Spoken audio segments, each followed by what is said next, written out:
আপনি ডক্টর, আপনার সাকিব খান তো আপনার খুব কাছের, তো এটা কি আপনার সাথে কিনা মানে ওনার সাথে আমার বিয়ে হবে কি হবে না এটা না, এটা তো বলা যাবে না। এটা গুঞ্জনই থাকুক। বিয়ে করছে এখন দেখেন, আমার মনে হয় যে জোর করে কারোর সঙ্গে থাকা ঠিক না।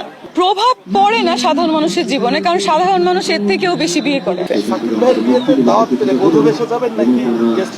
ওইটা সময় কথা বলবে।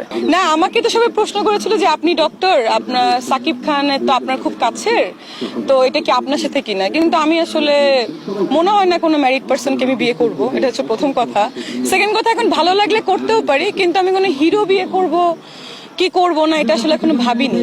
যদিও সাকিব ভাইয়ের সঙ্গে আমার রিসেন্ট একটা ছবির কথা চলছে, এখন সে কেন বলেছে, কাকে নিয়ে বলেছে, এটা আমি আসলে জানি না। আমাকে অনেক জার্নালিস্ট ফোন করছে যে ডক্টর তো আসলে আপনিই আছেন, আর কেউ নেই, বিকজ সাকিব ভাইয়ের সাথে আমার অনেকবার দেখা হয়েছে রিসেন্ট। আমি জানি না এখন বাকিটা, আর জানলেও আমি আসলে না, আমি জানলেও এখন আসলে এটা খুব বলতে চাচ্ছি না, মানে বাট না, এটা তো বলা যাবে না। এটা গুঞ্জনই থাকুক।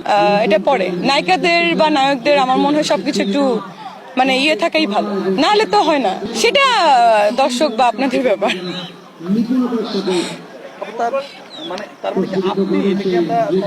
না, এটা তো আসলে এখন বলা যাবে না। কোনো কিছু তো এখন বলে দিলে তো থাকে না, ওটা বলবো, দেখা যাক। বাট আমার সঙ্গে তার খুব কথা হচ্ছে একটা সিনেমার ব্যাপারে, দেখা হচ্ছে। মাঝখানে ইন্ডিয়াতে গিয়েছিলাম, আবার যাব আমি, কালকে আমার ফ্লাইট কলকাতায়। তো ওটা বিষয় না, ওটা পরের সিনেমা গেল।